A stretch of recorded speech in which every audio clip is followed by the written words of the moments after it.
Diego Rivera, peintre, muraliste mexicain.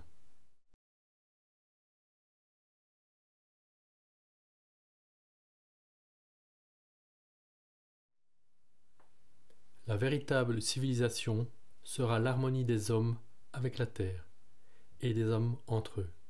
Diego Rivera. Le muralisme mexicain est un mouvement pictural né des années 1920, qui se voulait à la fois social, culturel et identitaire. Le choix du support, le mur, en est la racine. Il permettait de rompre d'un coup avec la peinture de chevalet, qui était réservée à une élite bourgeoise latino-américaine, dont les goûts restaient très européens. À la suite de la Révolution mexicaine, les commandes des institutions publiques ont permis à toute une série d'artistes d'exprimer leurs talents et leurs convictions politiques, en offrant au public qui se rendait dans ces institutions la possibilité de contempler leur œuvre et décrypter les messages dont elles étaient porteuses. On connaît Diego Rivera par ses grandes fresques, moins par ses tableaux de chevalet. La New Worker School de New York m'a adressé les photos des peintures dont vous avez orné les murs. C'est avec plaisir que je profite de cette occasion pour vous exprimer ma profonde admiration. Je ne pourrais trouver un artiste de notre époque dont le travail m'impressionne autant. J'aimerais que tout le monde reconnaisse toujours davantage ce que vous avez à offrir. Albert Einstein en 1933. Aujourd'hui, ici, en Europe, on le connaît d'abord comme compagnon de Frida Kahlo. Ou par le livre du prix Nobel de littérature Le Clésio, ou par la chanson de France Gall reprise par Johnny.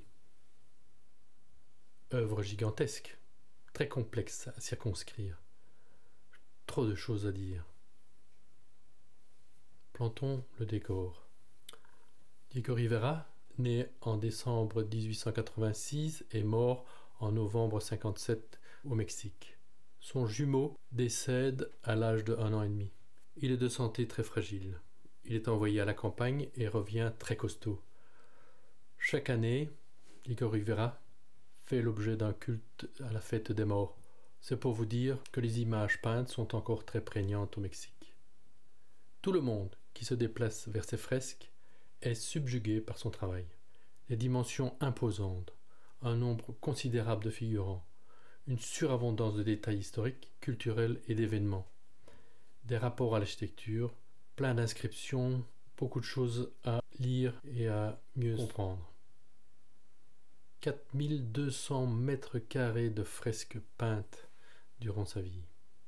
Le Mexique, pays culturellement très fort, mixité des civilisations, respect et conservation. Fête des morts, serpent à plumes à Teotihuacan.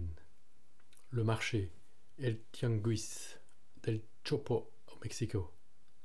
Diego Rivera s'est déplacé juste après avoir fini ses études et a reçu la possibilité de partir en voyage en Europe.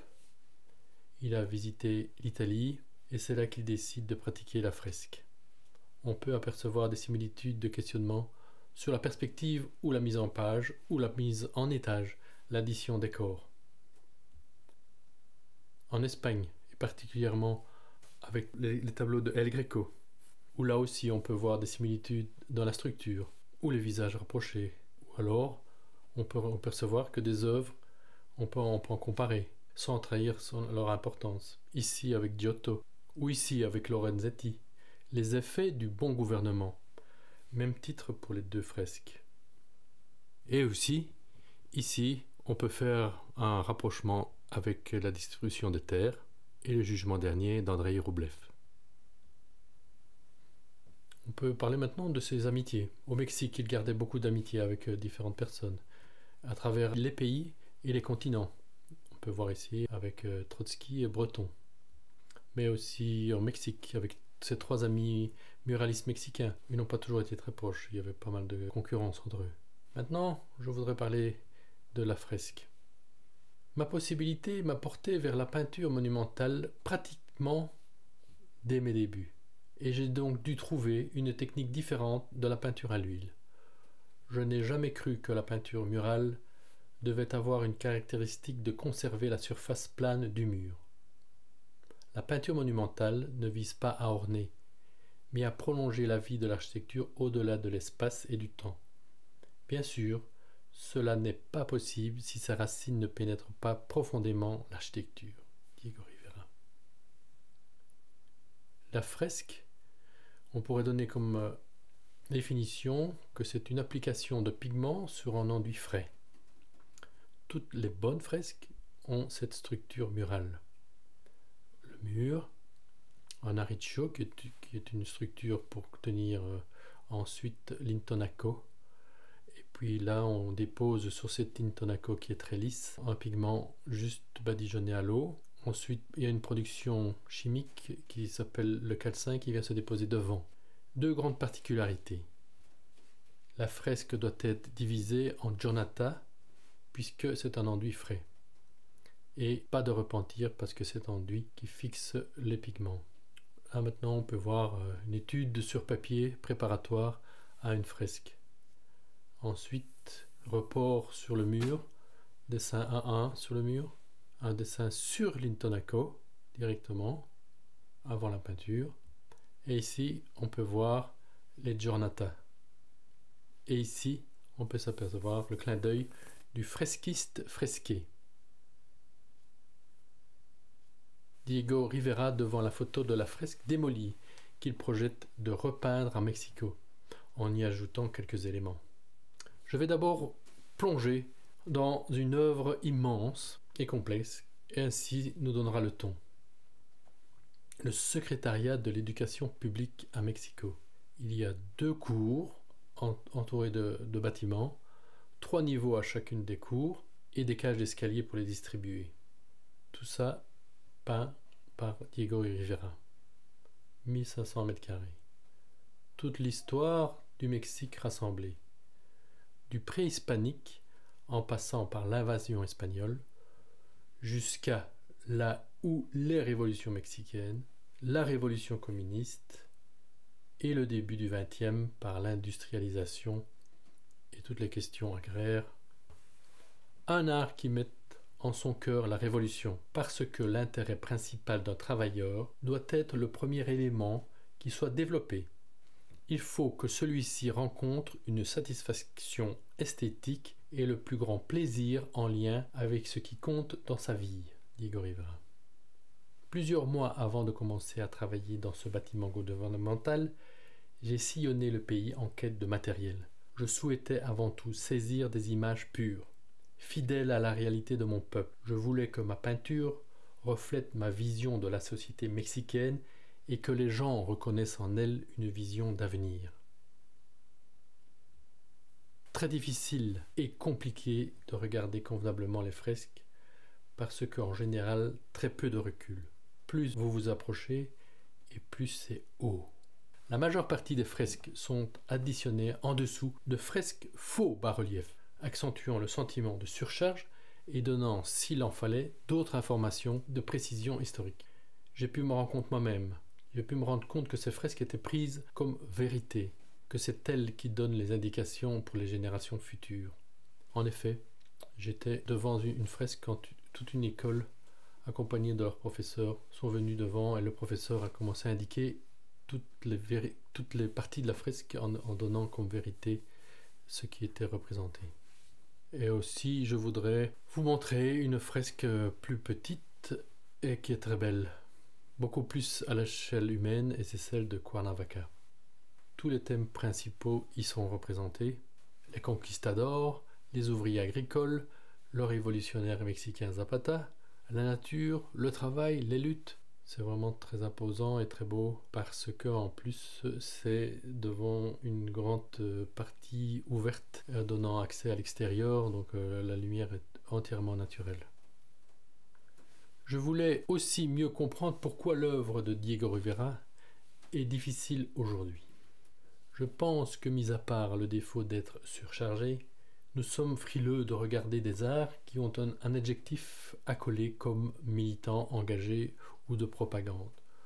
Je pense qu'on peut dire que Diego Rivera travaille un art militant, parce que pour lui, c'est un moteur à la création.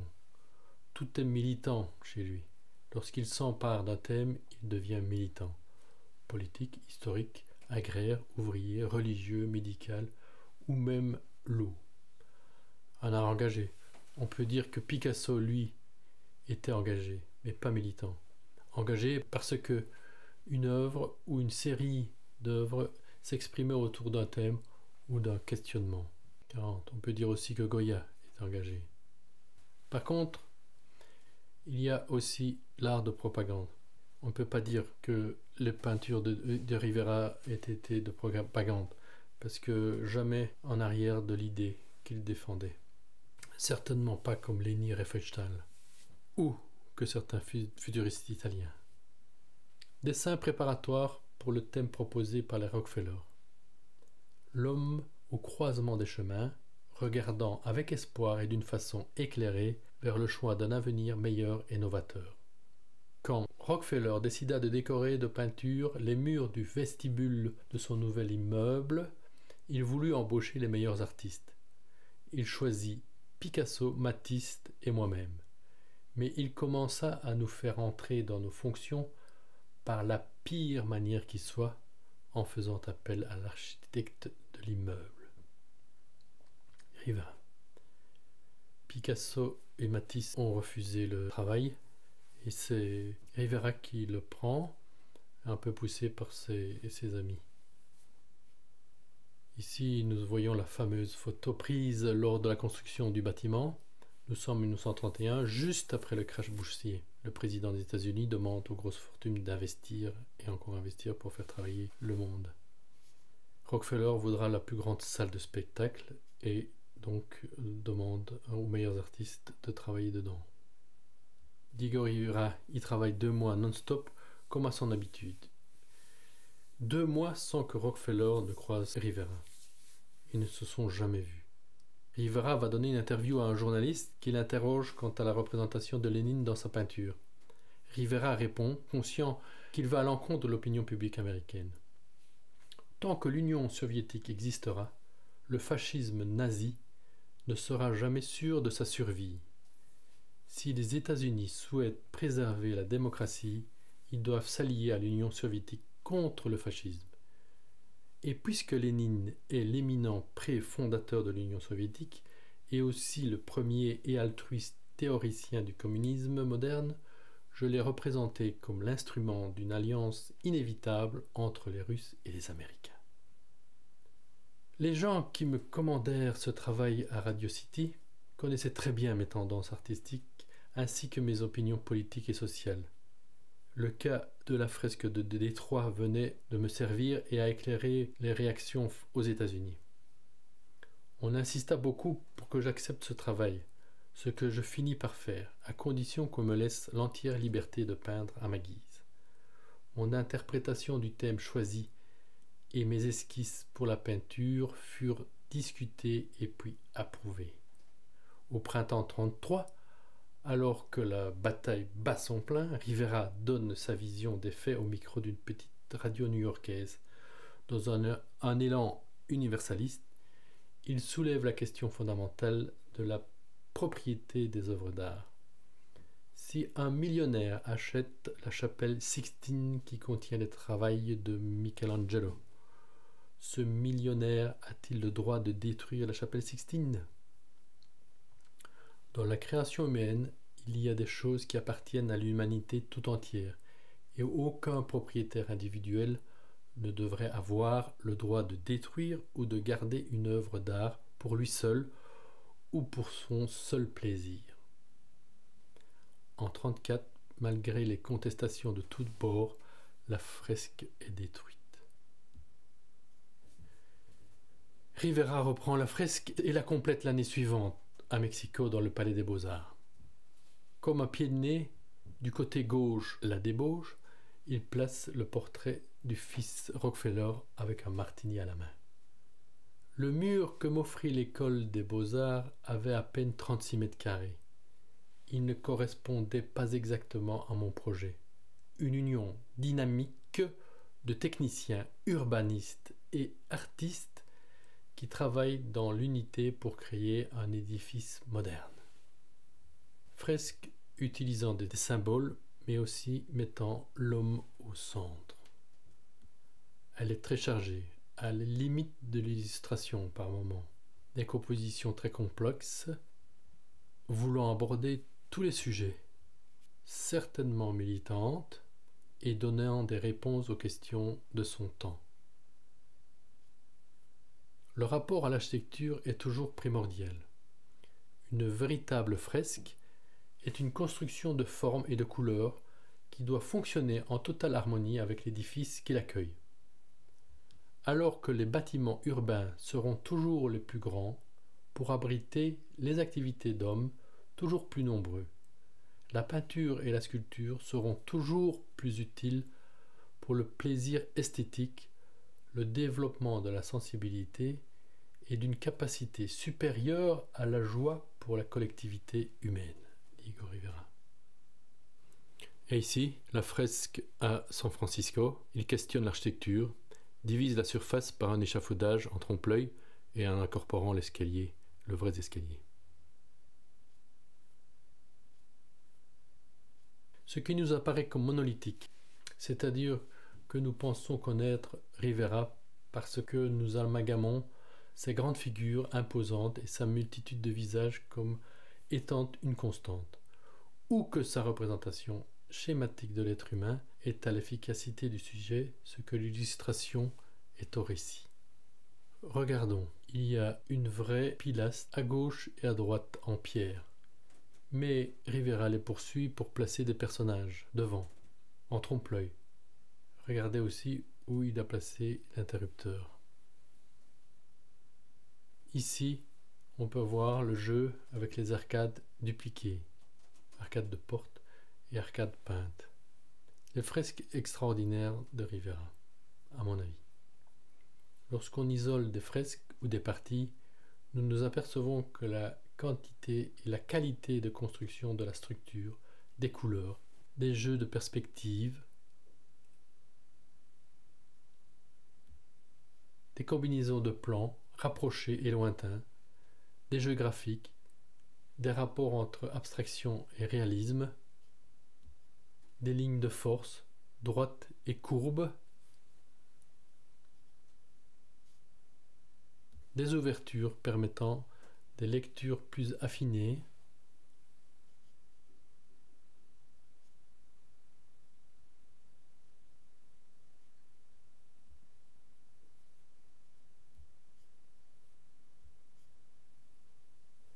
des extrêmes simplifications des surfaces et formes pour être au service de la peinture avec un grand P, tout en gardant l'historique de la raison pour laquelle elle a été peinte. Déplacement de ses centres d'intérêt. La révolution communiste ne conduit qu'à la dictature totalitaire. En témoignent les révolutions italiennes, allemandes et russes. Il faut faire la part des choses entre la théorie et la pratique dont l'histoire a montré les résultats. Les faits parlent d'eux-mêmes.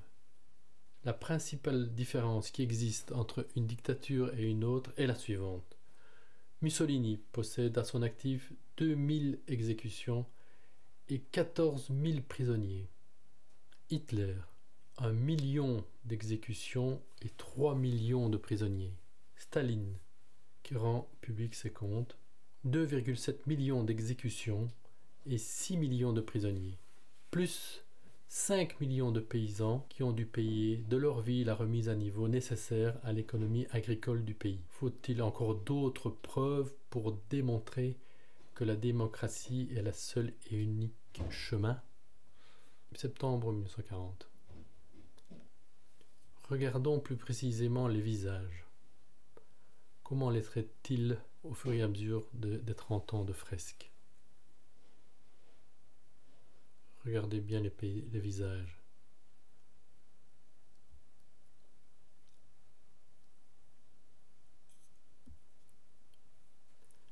Grâce à son développement scientifique et industriel, ce pays, les États-Unis, est destiné à devenir dans quelques années le terrain des disputes entre deux forces, la progressive et la statique. Mais mes peintures murales à Détroit ont réussi à réunir ces deux pôles, positifs et négatifs, provoquant ainsi une explosion. Si mon travail doit disparaître, il aura au moins mis en évidence cette lutte entre ces deux forces. Diego Rivera. J'ai étudié les différentes scènes de l'activité industrielle, le jour et la nuit. J'ai dû faire des milliers d'esquisses de ces immenses hauts fourneaux, des transporteurs sinueux, de salles en activité et des ouvriers qui travaillaient. Certaines d'entre elles sont extraordinaires et pleines de délicatesse. Je me sentais rempli d'enthousiasme. Diego Rivera.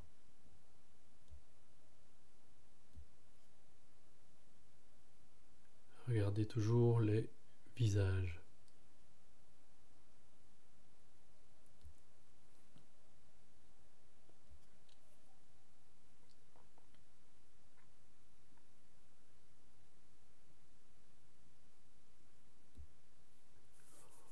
On peut aussi remarquer le souci du détail et de la véracité. Un plan pré-inca incroyable. Je voulais que les Mexicains qui vont bénéficier des services de l'hôpital comprennent véritablement ce dont ils allaient profiter, car loin d'être un cadeau surgi de nulle part, la médecine est un héritage des siècles passés, depuis les anciens guérisseurs aztèques jusqu'aux extraordinaires médecins d'aujourd'hui. Le peuple mexicain, comme tous les peuples, est assoiffé de sécurité et le gouvernement fait bien de lui donner cette sécurité par le biais des institutions. Maintenant, regardons quelques fresques où la représentation de Frida Kahlo est reprise dedans. Je commencerai par cette photo qui est magnifique entre Frida Kahlo qui peint de ses petites toiles devant une énorme fresque de Diego Rivera. Frida Kahlo est sans doute en dessous avec un chandail rouge. On pourrait voir que c'est sa sœur, une autre amante de Rivera. Ici, garante à la Révolution. Là, en habit traditionnel. Là, en garante de l'histoire préhispanique. Et enfin, proche de Rivera, lui étant en enfant, et tenant à la main le symbole du yin et du yang. Et là, je terminerai par quelques expressions picturales. Les façades, diverses références, Banksy, entre autres, où il y a un jeu avec l'architecture. Moebius à Paris. Et puis des artistes engagés contemporains, tels que Kentridge, qui sable les quais du Tibre à Rome, comparé à une œuvre sur papier de Kiefer. Kiefer, militant antifasciste notoire. Pour revenir à un dessin de Kentridge et juxtaposer ses œuvres à celles de Rivera. Lorsque je me retrouve devant une grande fresque de Diego Rivera, je suis comme devant une illustration. Mais où est Charlie? On est envahi, on est submergé. On ne sait pas par où regarder, on ne sait pas par où commencer le regard. Qu'est-ce qu'on veut nous dire? Qu'est-ce qu'on veut regarder? Quels sont les différents lieux de situation? On est complètement désemparé. Et puis tout doucement, tout s'éclaircit et tout devient de plus en plus lisible. Mais évidemment, les émotions provoquées n'ont rien à voir avec l'illustration. La subtilité des surfaces peintes, sans trait de contour et d'une grande intelligence, et témoigne d'une exceptionnelle maîtrise picturale. Voilà, cette conférence se termine. Il est vrai qu'aucun support photographique ne pourra jamais rivaliser avec le regard que vous pourrez poser in situ. J'ai balayé très sobrement l'œuvre de Diego Rivera. J'espère vous avoir donné quelques clés pour mieux pouvoir lire son travail et vous donner le goût d'approfondir son œuvre. Merci et à bientôt.